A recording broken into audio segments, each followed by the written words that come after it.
Hey, what's up everybody? It's your boy Ryan here. So today I'll be doing What If Deku Had All for One Part 3. So let's begin. Before I start this video, as a quick notice that the first 10 minutes probably gonna be text to speech because I already done it with text to speech. Also because I wasn't here when I did the script. Technically my sister did the text to speech thing and in a way she helped me, so I'm gonna continue after the 8 to 10 minutes of text to speech from the script. Okay, so let's begin. 3RD POV. Izuku was currently in a nightmare, or what he would describe as hell. He was living through his memories of his life up to that point, and of course, it was literal hell on earth for him due to all of the physical and verbal violence that Izumi Miyagi, Shoto Todoroki, and Katsuki Bakugo had shown him over the years. This nightmare also included all the bullying he received from the other students as well, and the fact that the teachers did nothing when they saw it. Soon though, he broke out of his nightmare with a happy thought of his father. Izuku woke up and looked around and realized he was having a desire to cut. He wanted to find something to cut with before the words from his father hit him from before. I promised him I would go to him. Izuku thought as he moved around the plane in search of his father and found him in the back on a video call. Izuku didn't want to interrupt him though, so he just stood there, but he made slight sounds that Hisashi with all of his quirks noticed and turned his head. Hisashi paused the video call sound from his end and asked Izuku what was wrong. You said to come to you when I want to. Izuku stuttered and Hisashi got the idea. He quickly moved to Izuku and checked his wrists for any fresh wounds but found none. Good. It seems his mind is forcing the promise to the front of his mind since I've shown him kindness. So he seeks me out due to it. It's a start to getting him on track to being healthy again, Hisashi thought. He then asked what caused the urges to cut, and Izuku explained he was in a nightmare of all of his memories. Hisashi nodded his head and pulled Izuku into his arms and went and sat down in front of the laptop with Izuku in his lap. The people on the other side were surprised to see a young child with their CEO. The people on the other side of the screen were all of the board members for Hisashi businesses. They would operate the companies that he owned when he had to work on different things. Hisashi soon unpaused the sound so he could talk. Okay, where were we? He asked, and they were all silent. He raised an eyebrow before one of them asked who the young man was. Oh, this is the future CEO of Midoriya Enterprise. My son Izuku Midoriya. Hisashi stated, and everyone was in shock, and Hisashi just laughed at their reactions. One of the older members of the board spoke up and asked him when he had a son. Hisashi sighed and looked at Izuku, who had fallen asleep against his chest. He just turned 9 today actually, or yesterday, time zones and all. Anyway, he is my biological son I had with my wife, who I'm now divorcing. She got together with another man after my injuries. You all know that I received it 8 or so years ago. I come to Japan near his birthday each year to just look from afar, and I found him running away from my soon-to-be ex's house at night. Turns out what I didn't know was that he was being abused and neglected. Just because he was falsely diagnosed as quirkless. He has a stepsister who physically bullied him with other people in Japan since they don't look good on quirkless people, and his mother and stepfather just completely neglected him. His mental health and physical health aren't good right now, so it will be a bit of time to get him to have self-worth and all, but I'm already seeing positive signs with him just receiving kind treatment from me. He's actually pretty damn smart since I've looked over some of his notes, and he defiantly takes after me in intelligence.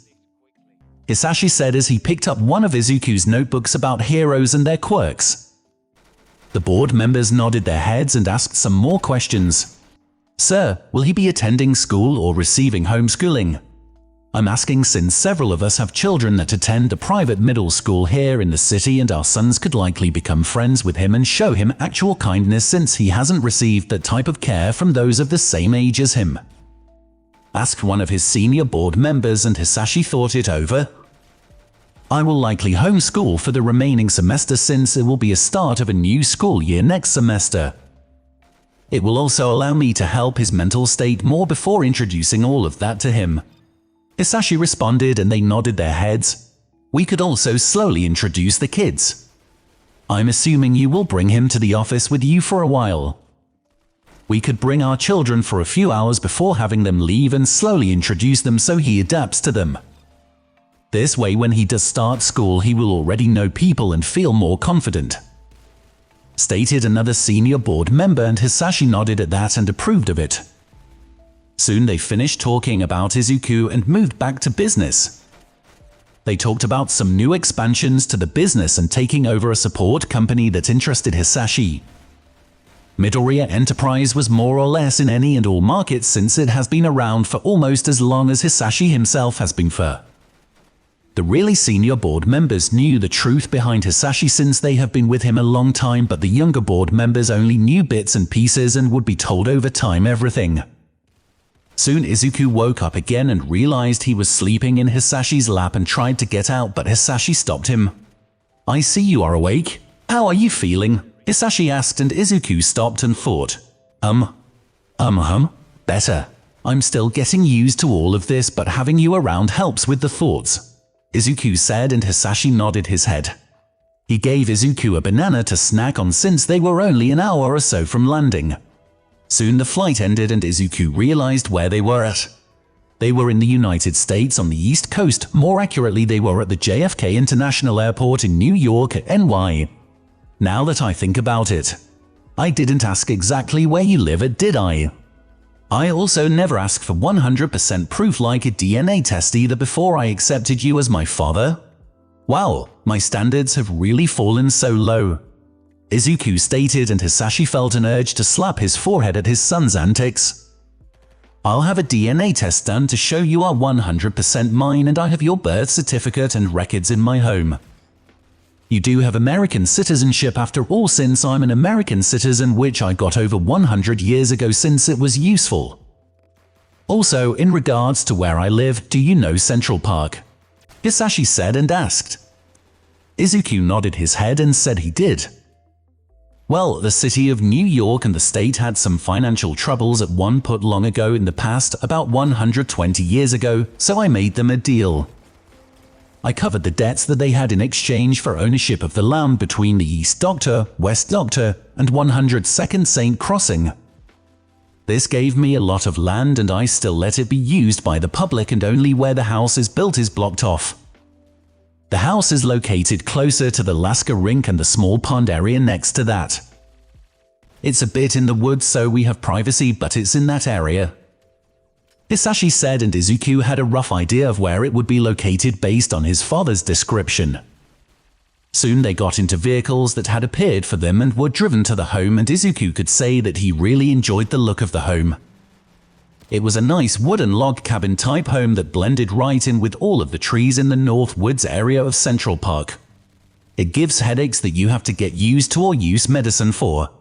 So find a quirk that helps counter the effects and I will be fine with you copying it, since it will likely be too much for you, since even I found it hard to deal with when I was your age," Seth stated, and Izuku nodded his head while Hisashi chuckled at Izuku's desire to copy quirks already. The adults talked a bit longer before Seth got up to go handle the court documents and the DNA test. Hisashi took Izuku into the kitchen and they worked together and made a meal since it was getting a bit late. "Tomorrow we will go and have you meet the therapist that you can tell anything you want to. After that, we can go and get you new clothing and items for your room," Hisashi said, and Izuku nodded his head and couldn't wait for the next day to come, unlike the previous week when he dreaded the next day coming.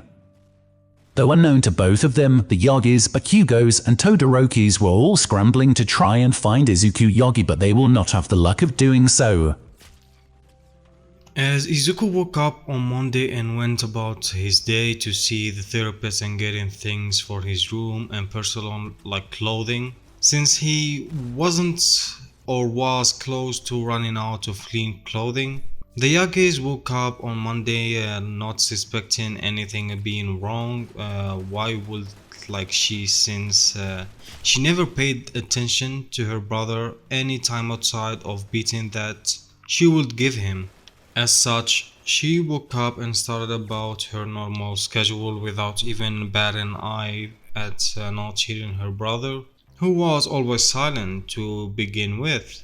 though something in the back of her mind nagged at her like that something was off, but she didn't pay any attention. Soon she finished eating breakfast and left to go to the school where she met Bakugo and Todoroki on the way. And by the way, Endeavor is good in this one, and Todoroki got the scar by spilling the tea in himself when he knocked it over at a young age, meaning Ray never went to the mental ward, okay? They walked toward the school together and Bakugo asked where the deku was at so he could scare him, and Izumi said he was likely at school already since he was known to go early or arrive just before the bell to try and avoid them. Soon though they arrived at the classroom and sat down, they noticed Izuku wasn't in his seat and that likely was going to come right before the bell. However, never arrived. Izuku Yagi never came to the bell or even after it, and the teacher did the roll call and called for him, which he didn't answer. The teacher asked Izumi if he was sick or something, and she shrugged and said she didn't know. The teacher said that she will just ignore it for the day. This was typical because the teacher honestly didn't care at all. Why would they even have to let Izumi and everyone else hurt him for years and never stop it? As such, the teacher moved forward and started the lessons, and the feeling that Izumi had inside her that ate her grew more and more as the day passed. All the three of them were sitting together at lunch, and Izumi asked why they even started to bully Izuku at the first place. Todoroki spoke up and said it was because she didn't want him to get hurt since he refused to give up on his dream of being a quirkless hero. I think we should stop.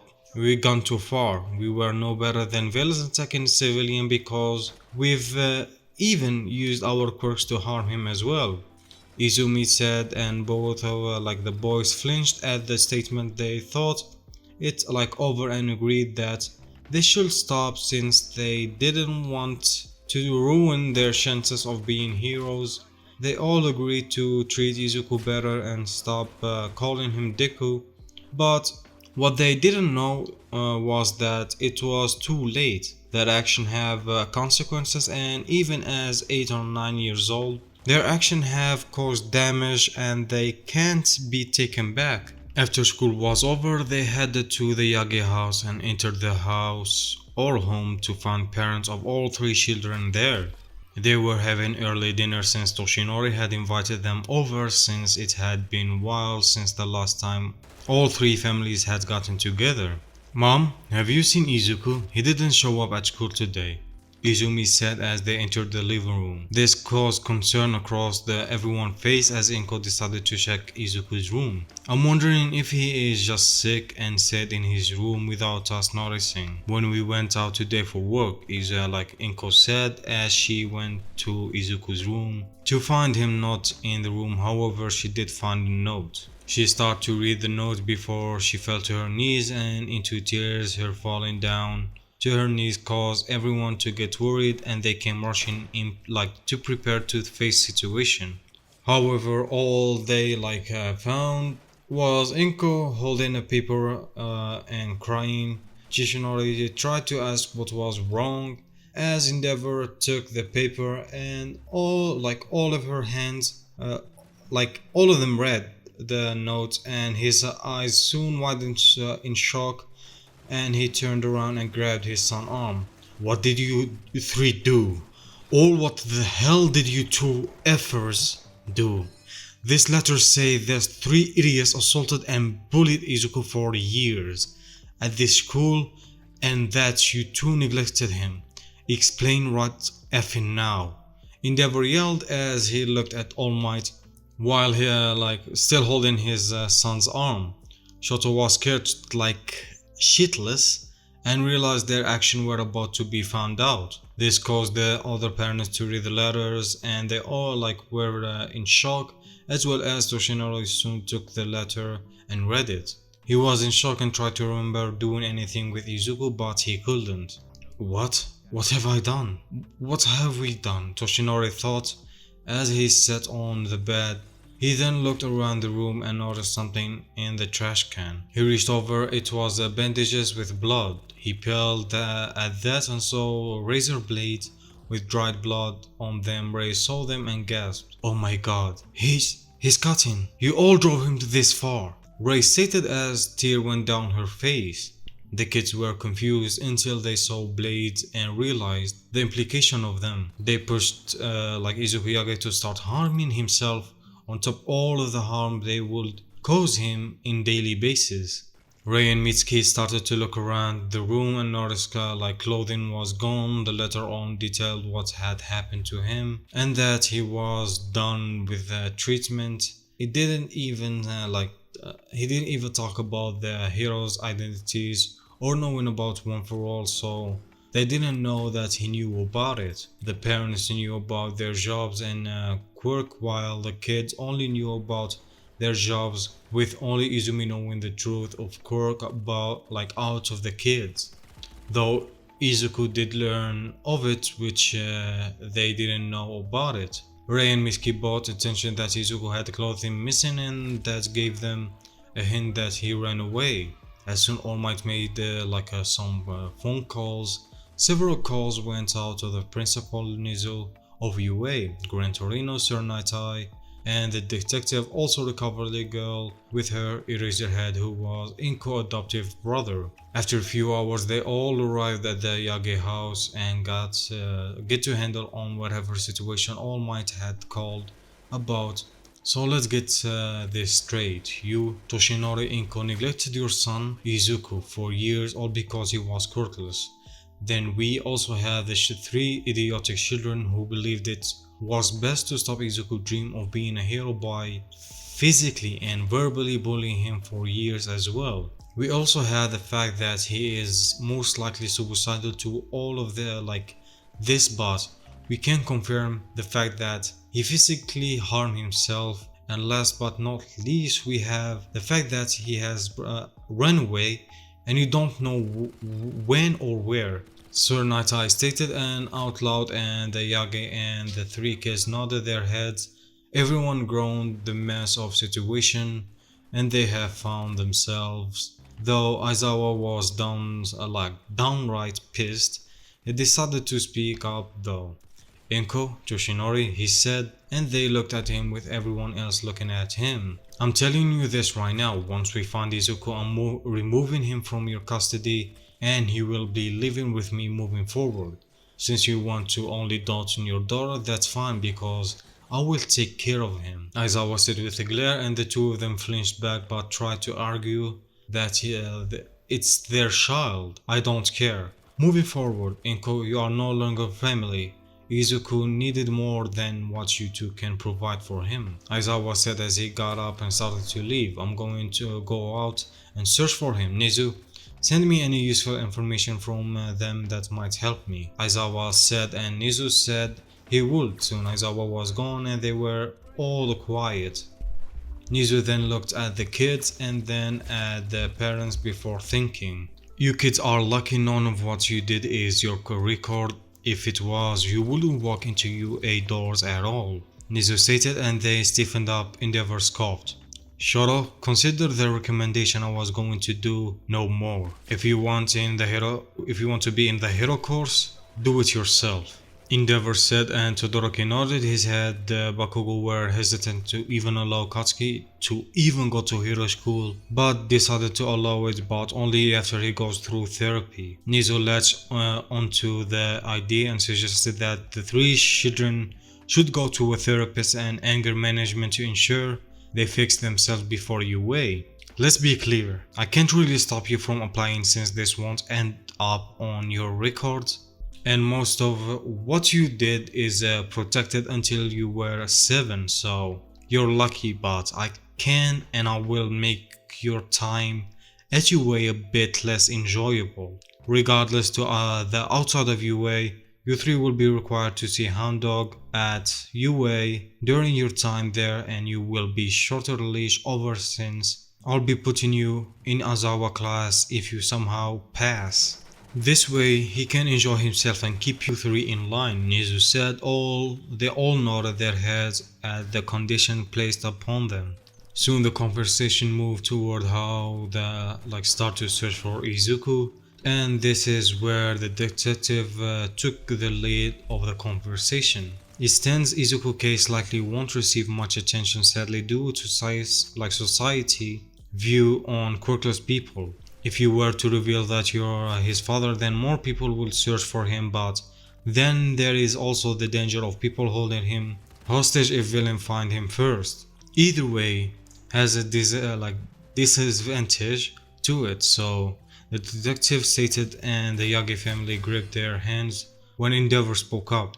We could paint it as him missing, but that he is also witness in case, which is kinda true since I'm sure you are going to dig into the school for stuff they allowed, and he would indeed be a witness for it.